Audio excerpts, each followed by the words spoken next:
Soyez la bienvenue, c'est Samir refait l'actualité. Aujourd'hui, on va parler de TPMP, mais plus précisément du sujet de Gérard Miller.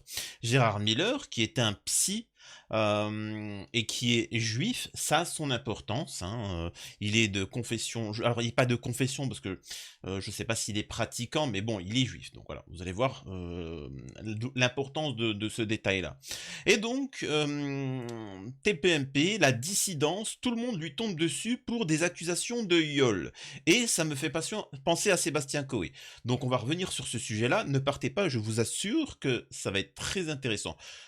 Voilà, alors peut-être qu'on va parler d'autres sujets au cours de la vidéo, mais on verra en fonction du temps. À part ça, je vous invite à vous abonner, laisser un commentaire et liker pour le référencement de la vidéo, de me rejoindre sur Twitch où je suis en live tous les soirs du lundi au jeudi, et puis voilà, tout simplement. Je rappelle aussi que j'ai un projet humanitaire et de lutte contre l'islamophobie, donc on est 10 millions de musulmans en France. Il faut savoir que bon, c'est un projet pour récolter des fonds pour lutter contre l'islamophobie, que ce soit dans les réseaux sociaux, dans les médias et ainsi de suite, pour faire des dons aussi à la Palestine, et ainsi de suite. Donc ça sera juste un week-end, un peu comme le Z-Event. C'est vraiment calqué sur le Z-Event pour ceux qui connaissent. C'est plusieurs streamers, généralement c'est des jeunes qui streament et les gens donnent. À l'heure actuelle, bien évidemment, il y a 0 € de récolté. Aucune personne ne souhaite participer à ça parce que tout simplement, j'ai déjà eu des retours, ils ont peur de perdre, disons, leur travail. Par contre, j'ai reçu une trentaine de messages en disant « c'est une arnaque ». Il y a 0 € qui a été récolté. Et les gens te expliquent que c'est une arnaque. T'as des musulmans, je vous assure, ça fait à peu près une cinquantaine de musulmans qui me disent « ouais, si c'est bien, on vérifie. Si c'est bien, machallah, si c'est pas bien, c'est pas, tu me déçois. » Mais c'est pourtant en fait, d'accord, ok, d'accord, c'est particulier. 10 millions de musulmans. 10 millions de musulmans, pas capables de s'organiser pour se défendre judiciairement.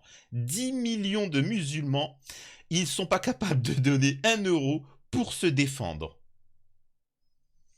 Allez, on commence avec Gérard Miller. Alors, c'en a où? Attendez. Pour ceux qui ne le savent pas, il faut savoir que toute la dissidence Zoé Sagan, Idriss Aberkan, toute la dissidence, tu vois, ils sont tous là tombés sur Gérard Miller. Et TPMP, écoutez, et je vais vous dire comment je fonctionne. Attendez, donc c'est horrible ce qu'il fait. Voilà, écoutez. 3 femmes ont donné une interview dans le magazine Elle et elles racontent en fait à peu près toute la même chose, c'est la même méthode opératoire, je dirais, c'est que voilà, elles ont fait des séances d'hypnose avec lui et il y en a une qui l'accuse de viol et 2 autres d'agression sexuelle. Okay. Elle raconte complètement les faits. Il y a une agression qui a eu lieu en 90, un viol en 93 et un autre en 2004. 90. Alors ça s'est passé dans les années 90, 90, 2000, 2000, 2020, 30, 2020, 2020. Non, en 2024, ça fait 30, 30, 30, 34 ans. 34 ans. C'est bien ça, 30. Donc ça fait 30. En niveau des décennies, ça fait 1 décennie, 2 décennies, 3 décennies. Ouais, ça fait presque 50 ans. Ça fait presque un demi-siècle. Vous allez voir que ça a son importance. Un demi-siècle. Pourquoi sortir des propos sur des choses qui sont arrivées il y a un demi-siècle? Vous inquiétez pas, on y arrive, les Billy. C'est incroyable cette histoire. Une info voilà, qui tombe à prendre avec des pincettes, bien entendu, mais qui tournerait dans le métier. Gérard Miller donc nie les faits. Il déclare dans un communiqué transmis à BFM TV « Il n'y a jamais eu quoi que ce soit qu'on puisse qualifier d'agression sexuelle ou pire, de viol. En ce qui me concerne précisément, les femmes qui me mettent en cause, si quelque chose leur a déplu lorsqu'elles étaient avec moi, je n'ai aucune hésitation à l'affirmer. Rien de ce que j'ai perçu ne m'indiquait qu'elles voulaient mettre un terme à la situation, car sinon à l'instant même, j'y aurais mis un terme. Cependant... » Donc là, Gérard Miller, il explique, il dit oui, mais moi, j'ai jamais abusé de qui que ce soit. Maintenant, si une femme considère que ça a été un abus, je sais plus, parce que maintenant, on vit une époque où même quand tu dis oui, etc., ça peut être un non. Donc, et il reste poli, il dit dans ces conditions-là, je veux bien croire ses propos, mais pour ma part, il n'y a rien eu de problématique. Il qualifie toutefois ces relations de rapport inégalitaire. Je sais que depuis le début du mouvement MeToo, des paroles essentielles ont émergé qui remettent en cause la façon dont les rapports hommes-femmes sont constitués dans notre société sur la base d'une incontestable domination masculine. Selon lui, ces femmes n'étaient pas sous hypnose. Celui ou celle qui acceptait de s'y livrer n'était absolument pas hypnotisé. Il restait parfaitement conscient, en totale possession de ses moyens, réfléchissant et parlant normalement. Cependant, il reconnaît qu'elles n'ont peut-être pas pu exprimer clairement leur refus sans être hypnotisées tout en restant parfaitement conscients. Il y a en effet des situations où celles qui ne manifestent d'aucune manière son refus, qui répond même oui ou qui... Et là, on y arrive, hein, on y arrive. Et je vous ai dit quoi à propos des musulmans de France? Je vous ai toujours expliqué que, en général, alors là, je m'adresse aux protestants, aux catholiques, aux athées, aux bouddhistes, aux juifs, aux agnostiques, aux mormons, aux musulmans hors de France, hein, d'Europe, du monde entier, etc. Je vous ai toujours expliqué un truc pour réussir dans la vie, c'est de toujours faire l'inverse de quelle communauté vous savez. Donc, là, actuellement, la communauté musulmane de France est en train de tomber sur Gérard Miller parce qu'Hanouna et la dissidence tombent sur Gérard Miller. Vous allez voir, moi, j'ai une petite surprise après. Juste quelques minutes, tenez. Question qu'on lui pose pour s'assurer de son acquiescement, se sent dans l'impossibilité d'exprimer librement un désir qui contreviendrait à celui de l'autre. Gilles, une réaction là-dessus? C'est assez ambigu quand même. Sous hypnose, je trouve qu'il ne reconnaît pas assez formellement que sous hypnose, vous êtes en situation de faiblesse, vous êtes vulnérable, vous êtes dans un état second, vous êtes tétanisé. Quand il dit rien n'indique qu'elle n'était pas satisfaite de la situation, si elle n'était pas satisfaite, aurait-elle pu le manifester? Rien ne l'indique non plus. Donc je trouve que cette réaction est ambiguë. Voilà. Très bien, oui. Surtout qu'il y a quelques années, il avait donné une interview chez Thierry. Qui ressortent. Oui, surtout, on vous fait faire absolument n'importe quoi. Ah ouais. Vous êtes une poupée, vous êtes, voilà, on vous fait lever le bras, etc. Il l'explique très clairement. Qui ressortent. Mais surtout, si l'hypnose n'avait aucun rapport, pourquoi il a attendu qu'elle soit sous hypnose pour Exactement. leur proposer des relations sexuelles? Il avait qu'à leur proposer dans la vraie vie sans hypnose. Donc là, on voit bien qu'il y avait comme une manœuvre qui était quand même de... Bon, voilà, donc vous voyez, ils se sont allègrement épanchés sur Gérard Miller en disant que c'est un gros dégueulasse et ainsi de suite. Les faits se sont passés il y a 35 ans. À l'heure actuelle, ça n'a pas été prouvé, hein. Ce sont juste des témoignages qui datent d'il y a 35 ans. Il faut encore qu'ils soient justifiés, prouvés et condamnés. Il n'y a pas de ça. Alors qu'on sait très bien qu'à l'heure actuelle, il y a des gens comme Morandini qui sont condamnés et pourtant ils sont toujours à l'antenne et ça ne fait pas de scandale, ça ne fait pas de problématique. Est-ce qu'on est d'accord avec ça? Et là, vous allez me dire, oui, mais attends, tu vas pas quand même cautionner ces propos. Bah, je sais pas, moi je vous dis, moi qui ai appelé au boycott de TPMP depuis un long moment, surtout quand tout le monde regardait TPMP, maintenant on commence à boycotter, et qu'il faut continuer et ne rien lâcher. Je trouve ça bizarre parce que Harry Habitant, on nous a expliqué qu'il fallait pas s'emporter, que certes la femme a été prouvée qu'elle a été ensanglantée, etc. Mais Harry Habitant, faut pas toucher, tu vois. On nous a expliqué que tous ces personnages qu'on a accusés, on nous a tous dit, faut pas s'emporter, il faut pas se faire justice et ainsi de suite. Et là, écoutez la finalité du truc. Là, on voit bien qu'il y avait comme une manœuvre qui était quand même de... Bon, en tout cas, on verra ce qui advient de encore un autre donneur de leçons. On verra, bien sûr, on suivra cette affaire. Et un donneur de leçons qui est au cœur de cette polémique. On verra un petit peu comment ça avance, en tout cas. Mais petite info, il paraîtrait... Donc, c'est bizarre. Pourquoi moi, j'arrive pas à comprendre pourquoi la dissidence et les musulmans de France et TPMP, Hanouna lui tombe dessus 35 ans après. À votre avis? Je sais pas. Franchement, je n'en ai strictement aucune idée. Je vais comme par acquis de conscience, parce que j'ai l'habitude, je vais juste taper un truc. Alors, je vais sur Twitter, Gérard Miller, on sait jamais. Palestine. Ah! Je tombe sur des vidéos. Voyons voir. Qui sont récentes. Je faisais partie des premiers comités Palestine, parce que j'ai toujours soutenu cette cause palestinienne. Et il faut quand même justement dire qu'en effet, Camille, la souffrance du peuple palestinien, la façon dont on les traite, la façon dont les colons se comportent en Cisjordanie. Je participe toutes les semaines maintenant sur une chaîne franco-israélienne des discussions, notamment avec des députés israéliens de l'actuel gouvernement ou des ministres. Mais je n'en crois pas mes oreilles, alors que pourtant, en matière de fascistes, on est quand même assez habitué en France. Je les entends parler des Arabes, mais exactement comme les nazis. Je mesure mes mots comme les nazis parlaient des Juifs, comme de pure vermine à éliminer. D'abord, je faisais partie des premiers comités Oh mon Dieu. Palestine. Oh le bougre! Oh le bougre, vous entendez ce qu'il ose dire? En plus, et c'est ça qui dérange, je vous ai toujours dit, il faut faire attention parce que le problème, par exemple, avec Fabrice Divisieux, c'est qu'il est catholique. Et donc, ça ne rentre pas dans le narratif de dire que les gens soutiennent la Palestine ou Israël de manière tribale. Non, on s'en fout totalement. On défend la Palestine parce que, tout simplement, c'est ignoble ce qui se passe. Point. C'est pas pour rien que le monde entier, l'Afrique du Sud, toute l'Amérique du Sud soutient la Palestine, parce que c'est horrible ce qui se passe, point.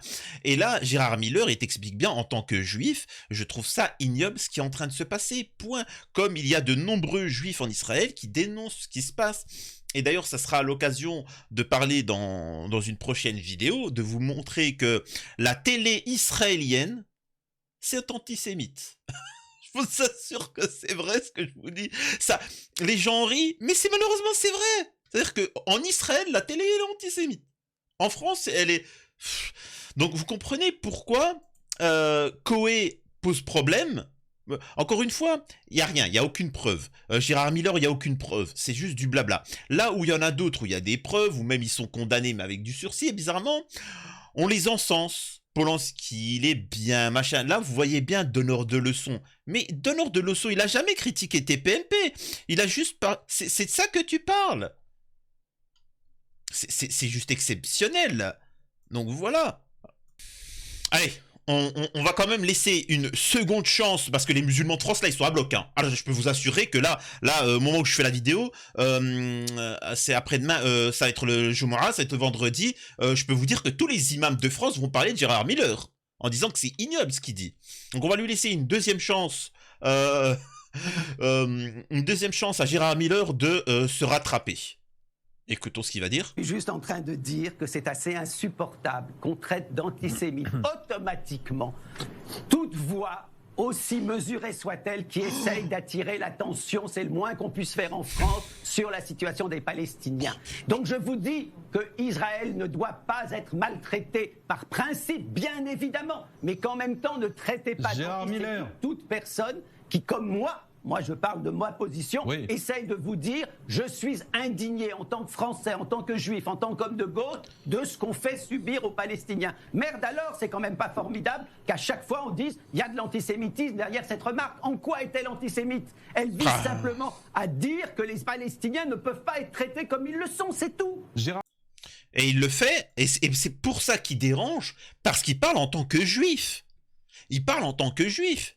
Et il te dit non, en tant que juif, qui a de la famille qui a vécu des atrocités en Europe, etc., on ne peut pas tolérer que un gouvernement qui nous représente, machin, fasse des dingueries. C'est insultant.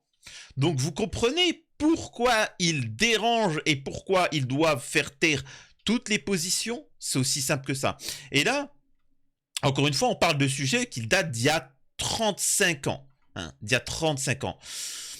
Pourquoi on ressort ça maintenant? C'est comme Coé, hein, c'est comme Coé. Donc, bah écoutez, moi, ce que je propose, c'est que les musulmans du monde entier, toutes les communautés, les protestants, les athées, les juifs, apportent leur soutien à Gérard Miller. Musulmans de France, qu'est-ce que vous voulez que je vous dise? Qu'est-ce que vous voulez que je vous dise?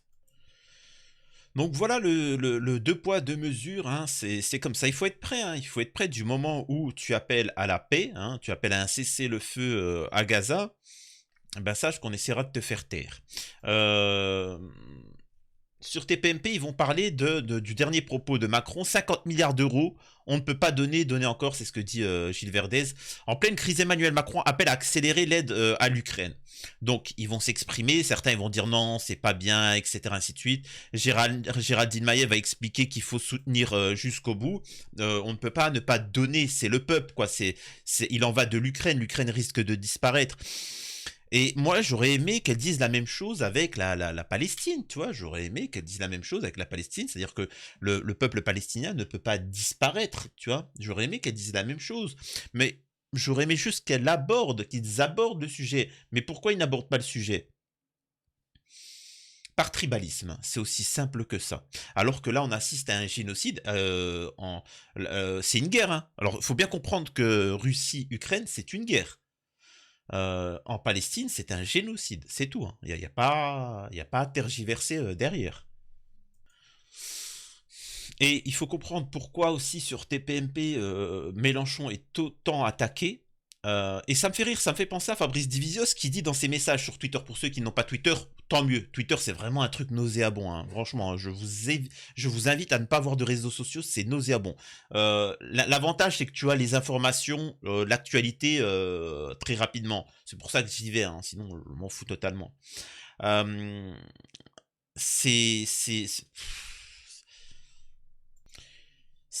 Comment vous dire ça?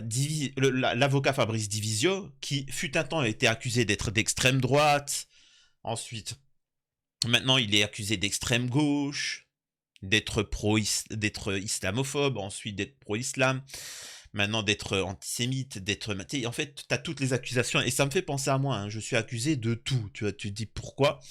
Parce que t'es nuancé, ils font partie des camps. Je suis désolé, en ce moment, Gilo, comme on l'appelle dans le métier, Jean-Luc Mélenchon, se comporte bien. Je suis désolé de vous dire ça. Le groupe LFI a voté une aide régionale de 100 000 € à l'UNICEF pour les enfants de Gaza. C'est respectueux, c'est très bien face à un génocide. Mais maintenant, moi, je me pose la question, pourquoi les 10 millions de musulmans ne font pas un effort pour lutter contre... C'est une chose pour soutenir la Palestine, mais pour lutter contre l'islamophobie en France, dans les médias et ainsi de suite. Pourquoi eux, le moindre propos que tu peux dire, tu as attaqué en justice, et pourquoi les musulmans, et uniquement les musulmans, hein, sachez-le, on peut y aller franc jeu. Il n'y a pas d'attaque, il n'y a pas de truc juridique. Il y a un CRIF, il y a des organisations juives de défense ou machin, etc., qui ont des aides, hein. Ça sera le cas d'une prochaine vidéo, 200 000 balles. Pourquoi les musulmans, ils ne sont pas capables de lever 10 €? Moi, j'ai essayé de donner le mouvement, hein. J'ai bien dit donner le mouvement. Moi, je rêve que quelqu'un qui a un peu plus de notoriété que moi, qui dit, ça m'intéresse. Ah, tiens, projet. Par contre, moi, les musulmans m'insultent. Ouais, qui nous dit que tu vas pas nous arnaquer? Mais frère, t'as rien donné, il y a pas 0 €. Il y a 0 €. Vous avez donné 300 000 balles à Dylan Thierry pour un voyage. Vous avez donné de l'argent à Maïva Guénam. Vous avez donné de l'argent à tous les influx voleurs. Là, je parle pour vous. Organisez-vous. Organisez-vous juridiquement. Le moindre propos islamophobe serait vous attaquer en justice. Faut plus rien laisser traîner. Oh là, Et Fabrice Divisio, il a fait un live pour expliquer en disant, c'est pas méchant les musulmans de France. Mais il y a un moment, les gars, on vous marche dessus. Oh, on utilise votre islam à longueur de journée, on critique l'islam, islam terreau, islam abuseur, islam machin. Il n'y a pas un moment où vous vous dites, il faut vous organiser, il faut vous faire respecter? Non. Non. Non, non. Allez, occupez-vous de la CAN. Allez, la Coupe du foot, là, la Coupe d'Afrique des Nations. Allez-y. Me faites pas yesh en commentaire. J'ai une question pour les musulmans aussi de France qui me regardent. Vous avez partagé le projet? Vous avez forcément des gens que vous connaissez. Vous avez des gens que vous connaissez. Est-ce qu'un seul d'entre vous a partagé ça? A mentionné quelqu'un? En disant, ouais, regarde, il y a un projet. Ouais, mais peut-être c'est une arnaque. Eh ben, tu sais quoi? Quelle personnalité tu considères de confiance? Bah, parle-lui et moi, je laisse le projet, moi. Et je m'écarte. J'en parle plus, je m'écarte, j'existe plus.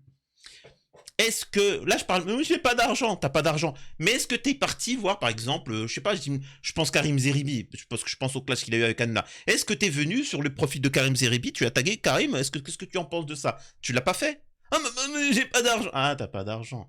Parce que vous êtes tout simplement, je vais pas dire le fond de ma pensée pour les musulmans de France, mais comprenez qu'après, c'est pour ça que vous n'avez pas de dignité auprès des musulmans de Belgique, de Suisse, d'Espagne, du monde entier, que les athées protestants.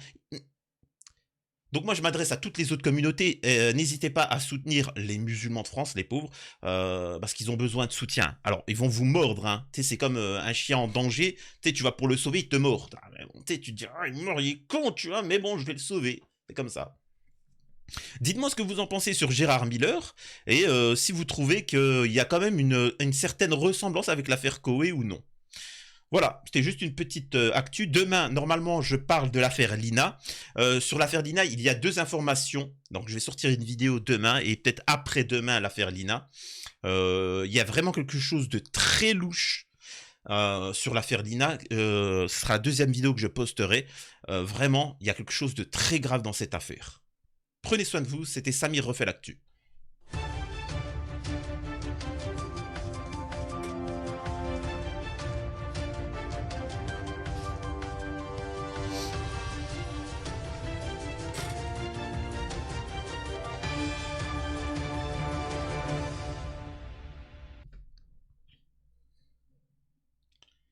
Gérard Miller. Gérard Miller. 35 ans après, ça passe comme une lettre à la poste. Vraiment, vraiment, vraiment, il est vraiment temps que vous vous organisiez et que vous vous défendiez. Par contre, toujours rien sur Morandini, toujours rien sur Harry Habitant, toujours rien sur Hanouna, toujours rien sur Verdès, toujours rien sur cette caste-là. Il y a un moment, vraiment, c'est juste puéril. Mais bon.